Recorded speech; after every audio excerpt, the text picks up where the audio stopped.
What's up, everybody? It's CJ, along with... So what's your official title again? My official title? Yes, the official title. Besides Shake Shack. I like Shake Shack. My official title is I am right now the project lead of Destiny 2 Forsaken. Project lead, Destiny 2 Forsaken. All right, roll into that. I know you didn't do it on purpose. I know you didn't. Well, no, we did do it on purpose. Well, what are you talking about? You guys did, but it wasn't you, directly you. Oh, okay, let's ask this question right off the bat. I know who it was. I was in the room. Oh, okay. I was fine with it. I'm gonna start this a little bit differently now. I was totally okay with it. No, you're already going, so you can do this like a Mark Maron episode where it starts like it just starts middle. And they're like, oh, I guess we're starting. Let's do it. Well, Mark, No, I remember very distinctly when we came up with that, and I know who did, but I won't reveal it because I don't want that person to get, flamed or something. He actually asked me to not, and so otherwise I would, because it was a great idea, because it was solving a problem that we had, which is that initial hook. Right.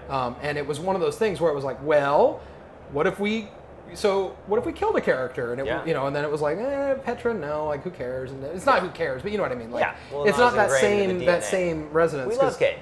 Absolutely. Yeah, we love Cade, and so and that opened up a whole like kind of rich vein of story that kind of infused, what kind of bosses we have, what the destination's like. Oh, I guess it's kind of a westerny revenge thing, and so committing to that really early in the process really helped us tell the whole story. And then now it's like, oh, what would the story be without that like kind of kickoff? Yeah. And I have no idea. Well, I was gonna say we had that conversation on Fireteam chat. I don't know if you saw it. Which one? I've seen every. Oh, there you go. I appreciate that. Well, I listened to that. So you don't see us, but Stephen Rue said, I want to feel something, and I'm not saying I'd want Cade to die, but if Cade I do remember that. No, so I was listening to that in my car. Okay. And I laughed and I rewound it because I was like. Because I knew, obviously. Yeah. And was that last spring? That was before we revealed it, yeah, right? that was like right before. Yeah, it was like a month before. Yeah, it was right before. So I do, I do remember that. And I was driving, and because I listened to it on the way home, and I was driving home, and I remember exactly where I was actually when I heard that. Interesting. Because it was very funny. And so what was your take once you heard that? You're like on... No, I was fine. I mean, my take on that was that was good, because it meant that people were going to react. And so the thing that, I think a lot about the fact that we led our kind of discussion about this with a story moment. Like, if you think about the history of Destiny and the perception of Destiny, that's like pretty interesting, right? And the fact that people really responded to that is something that we were excited about. So when you guys I can't remember if you guys were speculating about what you thought it would be about or whatever, or what Destiny needed to do, I think was what it was. And so that was very funny to me, just because I knew what we were going to be revealing very soon. So we didn't influence the whole next DLC. One month before. Okay. No, we did not. We did not start production on the DLC in May. That would have been bad. But I mean, we're excited, obviously. So now we'll officially start. I'm here with Scott Taylor, Project Lead, Destiny 2, Forsaken. Yes. And we're super excited about the game. You guys have revealed a fair amount. We're only about 10 days away. Yeah. Here at Gamescom 2018. We just got done watching a little trailer that is coming out very soon. Now, I don't know when this is airing. This is airing Friday, so you're safe. You're safe. We're airing this Friday. So what do you think? I mean... So they've seen it now. Yeah, I'm a hunter, so for me, it's super emotional. Because it's the same way when we played the Behind Closed Doors at E3, the first mission. You're just now, you know the inevitable. Mm-hmm. You're waiting. And it's the same thing with this trailer. You're like... oh, and then there's those moments where you're like, okay, no, he's gonna, oh no. Like when you...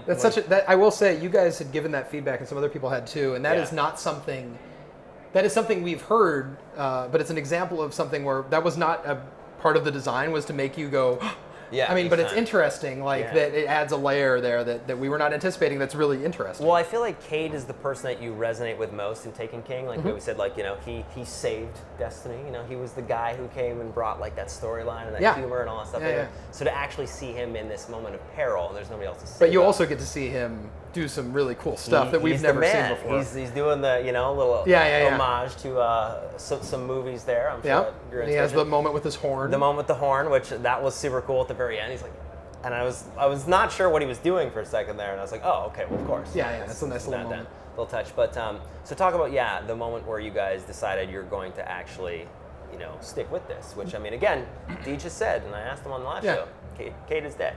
He is. And we were talking before we recorded where you were like, I don't know. And I was like, I do. I still have hope. I know. Well, it's, hopefully you just hope for a great story. And then the world's going to take you to different places that you maybe never expected. And then there'll be new characters that you love. Like, pretty excited to see what you think of the Spider, for instance, is coming in Forsaken. And so there's a bunch of newness that's coming. And a lot of that was born out of, like, hey, what's the best idea we have right now? Let's do that. And we're going to figure out how to make that work really well. So yes, he is dead, but one of the reasons we've been really open about that is that it is going to kick off this whole story that you don't know where it's going to go, and it's going to take you. You're going to learn about Uldren. You're going to go to the Dreaming City.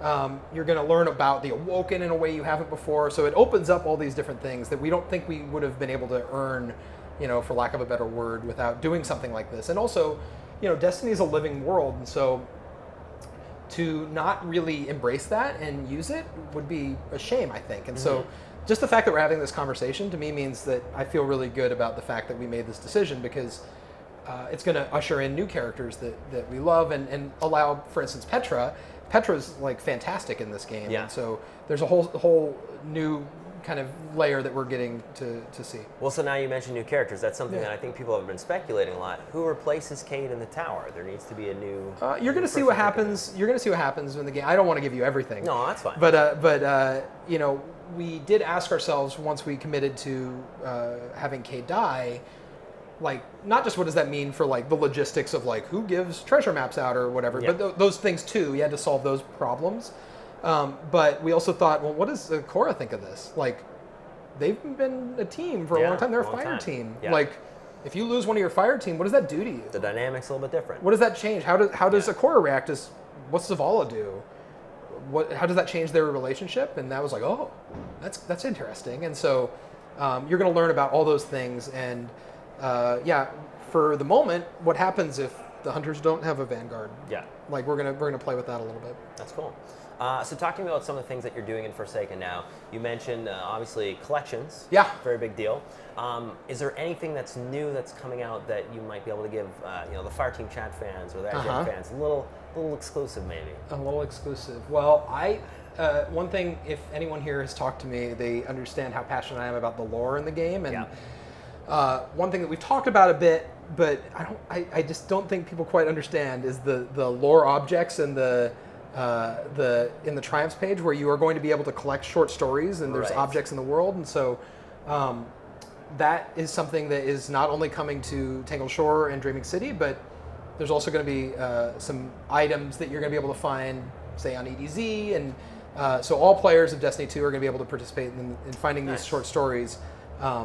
And there's more of them on the Tangled Shore and the Dreaming City that fill in gaps of different storytelling moments of like, hey, where was Uldren, between where we last saw him in the meme, and and where he is at the beginning of the game. And so there's a bunch of things like that that I think players are going to be really, really excited about, and we've really committed to. That's something that personally I'm pretty passionate about, and that's a big one for me. I think, and again, if you think back to the launch of Destiny 2, there's a lot of things that we wanted to explore, and they were there for us when we found them. They weren't trackable. Yeah, like the scannables. The scannables. Yep. Mm-hmm. And so, can you talk a little bit about maybe how you're changing that this time around? So if you remember in Destiny 2, if you got near an object that you could scan, the ghost would have a little alert and a little sound effect. You could go up to it and it would give you a little piece of lore. But as you mentioned, it wasn't something you could go read or track in your UI. I think there's some emblems that track them per destination. So we wanted to build off of that to something that is more about a thematic object that is related to, say, Uldren, and tells a story about that you can go find. And also, maybe when you kill a boss, it's going to open up and you're going to get a little toast, which is what we call the notifications at the bottom of the screen. Oh, nice. A little logo, and you can go and read that in the UI. And so now you are going to be able to track all those things. There's even a title associated with capturing all of them. Cool. Players that we think are going to go through and go nuts on that. And titles coming out of the Triumphs, coming out of the finding the lore objects, are that's a whole thing that people are going to pursue. That's not just power. So now, one of the things is you don't want it to just be just about the power number. You want it to be other cool pursuits that can differentiate. So if you have a title floating over your head, I'm going to notice that. There. And cool. you really earned it. Yep, nice. absolutely. Now, things like that in PvP maps maybe as well too, or just mostly just in the world? I don't want to tell you where they are all yet, but there's a fair number of objects all over the place. Okay, nice. Now, I was wondering also too, we were talking about a bit about Gambit and these other game modes that are coming. Trials is getting a rework. Yeah. What does that entail, or can you tell me a little bit about why you guys are doing that? Well, I can tell you that power is going to matter in Trials when it comes back, but that it's taking a hiatus because we want to go in there and do some things with it to rework it. And so for season 4, it's gonna be off, but it'll be back, and power will matter, and we'll have more to talk about that as we get closer to that. Well, I'm excited for that to come back as a rework. I mean, it's you have Gambit in the meme. You're gonna be playing so much Gambit that I will be playing Gambit. We'll be excited about playing Gambit. So for me, I think you played the new map, right? I played the new map. What did you think? Really enjoyed it. What was your combatant race? So I think they were Fallen. Okay. Yeah, but the problem is, this is my second or third time playing Gambit, and I played as a Titan every single time. I keep what'd you play today? I played as a Titan again. I still got to play as a Hunter. Well, I see. So you have this, like, you've probably played Gambit more than anyone, because you played at E3, you played at Guardian Con, you played here. I didn't play Guardian Con. I didn't. Oh, you didn't? No, but and you watched on PC. it. I watched it. Yeah. Okay. But so I've probably played about 4 or 5 matches. That's more than most people. And it is. And we played the one epic match against the Bungie team. I heard about that. Yeah, I wasn't there Dylan for that. And sorry, Dylan. Dylan sniped me really good, so it's like I have to maybe give him a moment where we challenge each other again sometime. Perhaps. But yeah, we're really excited about all these things. Forsaken. Anything else that you want to talk about, maybe that you guys are excited about? Well, there's a lot, Why? but I'm not allowed. I'm being leered at. Days. He just winked at me. I don't know. It's coming so soon. I mean, we've shared a lot. I think one thing I'll say is that you've seen a bunch about Cade's moment, but there's actually more. So that whole sequence is really interesting and does some nonlinear storytelling, and there's more. So you might think you've seen all of it, but there's still a lot more to learn and to experience when the game comes out. And I'm trying to decide if we've said when the raid is out by now, but we haven't. He shakes his head. I don't think so. He shakes his head. But if you would like to. Well, it sounds like I can't. But I was trying to decide when this came out. This is great. I mean, there's a bunch, there's a bunch more, obviously, that we'd like to talk about. But there is. We're excited to keep eyes on everything leading up to the release. I can't wait to listen to the episode when you guys talk through it. We'd be excited to have it on there. It's gonna be awesome. Last question. This is probably the hardest question I think that I can ask you. Yeah. What is your eyeliner strategy? Oh, you know my Twitter. Do you really want to hear about this? I want to know the backstory for this pinned tweet that you've had up there for the better part of. I'll have it forever. I think, yeah. Okay. There was in my previous life I did jobs much like you, and I interviewed people. So I worked for no one cares. Why am I doing? They're not going to use this. I've seen it, Scott, on your pinned profile. When I worked at the Supersonics, which is a basketball team that doesn't exist anymore because I'm old. Oh, that's right. And they transitioned. Yes. I used to do video stuff, and I did some skits. I wrote like skits for like the mascot and whatever, and they came up to me and said, "Do you want to interview all the cheerleaders?" And I was 22, and I said yes. Okay. I said I would love to interview the cheerleaders, and I'd get to hang out with them or something like that. I was a young. I must have been like 22. Okay. And so we were interviewing the girls, and I don't know how to talk to pretty girls, and so I went in and I was just trying to. I don't know anything. They were putting on makeup, and I was like going in to interview them, and I said, there was a bunch of stupid things I said, but one of the things that I thought was really funny is I said, "What are you doing? You putting on eyeliner? What's your eyeliner strategy?" And this woman who's just beautiful and like a great dancer just looked at me like. You said, "Do you have an eyeliner strategy?" Yeah, and she's like, who is this person? Like, why is he allowed here? What's going on? And the look she gives you, she's like, no. Well, she's used to talking to like men, and then whatever I was. So you can't have those questions where you get one-word answers. No, I know. Well, but to be fair, I guess I shouldn't have said, "Do you have it?" Should have said, "What is your?" What is your? Now I would do, and now as an old man, I would do that. So, so that's the story behind that. Now we know. No one cares. So you're never going to use this. This is great. This is really good. Anyways, thank you so much. Yeah. Looking forward to Forsaken. It's coming out September 4th. For all things Destiny related, make sure you keep it locked to IGN, as well as our show Fireteam Chat on youtube.com/Fireteam Chat.